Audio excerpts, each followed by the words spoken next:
करवाइए, अरेस्ट करवाइए। शर्म नहीं आती? लाशों पर झूठ बोलते हो, आंकड़ों को छिपा रहे हो। लोग मर गए हैं, मारे गए हैं, लोगों की लाशें नहीं मिल रही है, परिवार यहां भटक रहा है, झूठ बोल रहे हो आप। छेड़छाड़ कर रहे हैं। पोस्टमार्टम हाउस में मैं घुसा हूं, लिस्ट नहीं देख सकता हूं, फोटो नहीं देख सकता हूं, झूठ बोल रहे हो।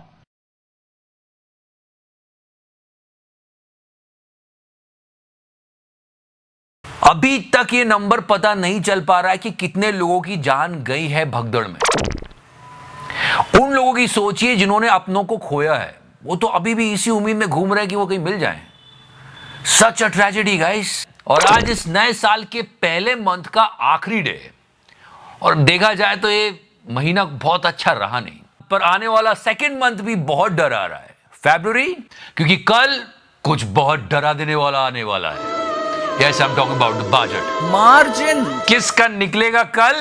मार्जिन। साथ ही ये पहला मंथ था 2025 का, इसमें क्या क्या हुआ सारी बात करेंगे।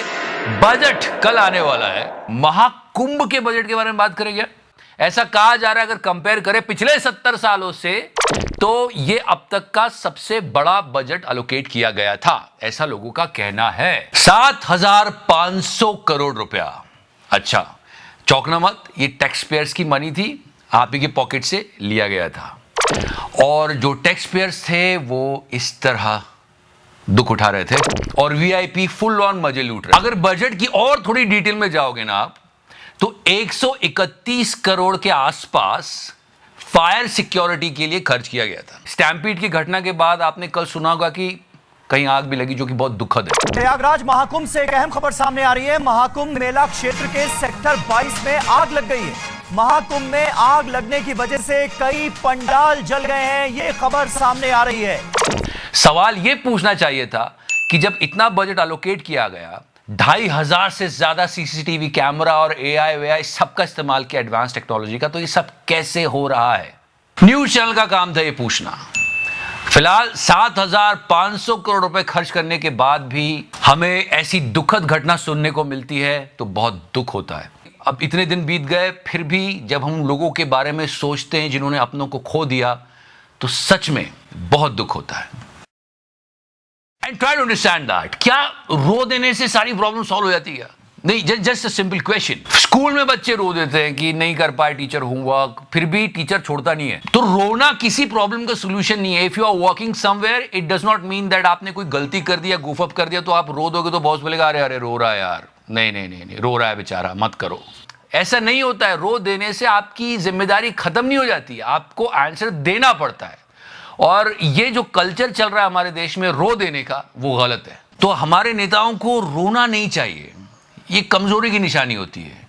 सो we saw 2 crying scenes. Members खो गए, उन सभी, it's not helping people, actually people died over there. यहाँ पे 6 लोग मरे हैं मेरे दुकान में, उसकी रिस्पॉन्सिबिलिटी कौन ले रहा है? एक तरफ ये हो रहा है और गोदी मीडिया कैसे नैरेटिव सेट कर रहा है, मैं आपको थोड़ी सी आइडिया देता हूं। आप समझना, ये तिहाड़ी ने कल शो किया है, ध्यान से समझना इसने क्या नैरेटिव सेट किया है कि इतनी गलतियों के बाद भी हम सीख क्यों नहीं रहे। मतलब उसके एक सरफेस नीचे आप जाओगे तो आपको पता चलेगा कि ये पिछली बारों की बातें कर रहा है। अब आपको ये बताते हैं कि हमारे देश का सिस्टम, हमारी सरकारें भगदड़ की घटनाओं से कभी भी कोई सबक क्यों नहीं लेती और ये भगदड़ की घटनाएं कभी रुकती क्यों नहीं है। वही 70 साल में इतने सारे हो गए हैं, ये तो कुछ भी नहीं है। वर्ष 1954 में जब उस समय के इलाहाबाद में पूर्ण कुंभ का आयोजन हुआ था, तब मौनी अमावस्या के अमृत स्नान पर ऐसे ही भगदड़ मचने से 400 से ज्यादा लोगों की मौत हुई थी। इनडायरेक्टली वो पिछले 70 साल के इंसिडेंसेस काउंट कर रहा है।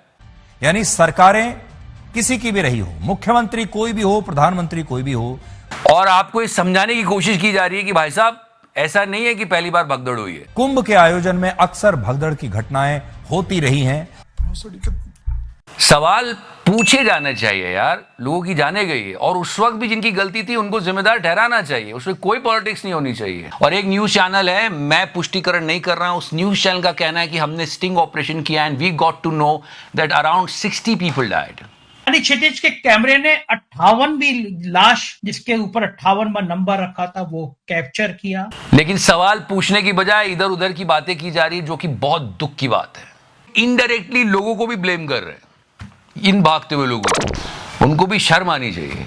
कल हम इनको गिद्ध से कंपेयर कर रहे थे, ये हमारे इन्वायरमेंट को बैलेंस करने में बहुत इंपॉर्टेंट रोल प्ले करता है, तो गिद्ध मत बोलो, तो फिर क्या बोले? दलाल। एंड यस गाइस, 2025 का first month January is almost over, और थोड़ा पीछे जाते हैं और सोचते हैं कि 1 जनवरी को हम क्या सोच रहे थे। जस्ट थिंक अबाउट इट, जो लोग शेयर मार्केट में इन्वेस्ट करके बैठे थे, उनका दुख तो मैं पर्सनली समझ सकता हूं। ट्रम्प के आने से मतलब अमेरिकन्स वो वेरी हैप्पी कि ये पूरी इकोनॉमी को अच्छे से रिवाइव कर देगा, लेकिन डीप सीक आ गया और ट्रम्प का भी मतलब भुज्जम हो गया। आगे आने वाले मंथ में क्या क्या है, नहीं मैं 14 फरवरी की बात नहीं कर रहा हूं, there are so many things. अगले महीने आने वाला है बजट, डर लग रहा है ना, सबको लग रहा है। मार्जिन। एक्सपर्ट्स बोल रहे हैं कि मिडिल क्लास को इनको थोड़ा रिलीफ तो देना ही पड़ेगा, क्योंकि अब इतना निचोड़ लिया है ना कि तेल की एक बूंद भी नहीं बची, पूरा तेल निकाल लिया मिडिल क्लास का, और उसके बाद भी अगर आप निचोड़ोगे तो पता नहीं क्या ही निकल जाएगा। पर यह बात तो माननी पड़ेगी कि जनवरी में सबसे बड़ा शॉकर इस एआई ने दिया है। आप सब छोड़ो, चैट जीपीटी का डाउनफॉल समझो। पिछले साल 24 में कह रहे थे यही तो हीरो है, यही तो बादशाह है।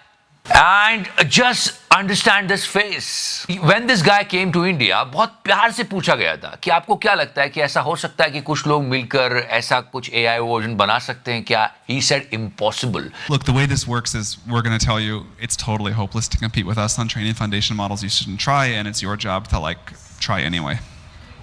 And I believe both of those things. I think it is pretty hopeless, but. And just look at this reaction of this guy. I think it is pretty hopeless, but. And this cocky attitude and this facial expression कि it's impossible. बना लिया ना उसने, करवा ली बेइज्जती. Now give the same expression one more time. क्योंकि मैं चूतिया हूं। इसलिए हमेशा सिखाया जाता है कि जब सक्सेस मिले तो हम्बल हो जाओ, पर भाई को तो समझ नहीं आ रही थी। मेरा दिमाग चूतिया है। Also in the month of February, one more thing is coming up. Delhi election. किसी बाड़ी बूढ़ी के साइड नहीं है, जिसको भी चुने दिल्ली वाले सोच समझ के चुने, वो उनका भला करे ना कि अपना। पॉलिटिशियंस ने नया लो लेवल हिट करा है, मतलब जितना हो सके बस माँ बहन की गालियां नहीं दे रहे एक दूसरे को।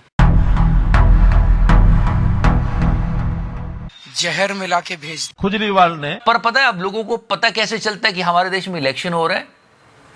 जब ये बाहर आता है, yes he is out on parole. Ram Rahim को फिर से पैरोल मिल गई है। सुनारिया जेल से बाहर आया है राम रहीम, एक बार फिर से पैरोल मिली है। सुबह 5:26 पर जेल से बाहर आया राम रहीम। लोग तो अब सच में सोचने लगे कि क्या चुनाव इसकी वजह से होते हैं या फिर ये चुनाव करवाने आता है। और बहुत सारे लोग जोक क्रैक कर रहे हैं कि जब जब Modi ji one nation one election की बात करते तो इसको ऐसा लगता है अरे तो बस यही सब चल रहा है।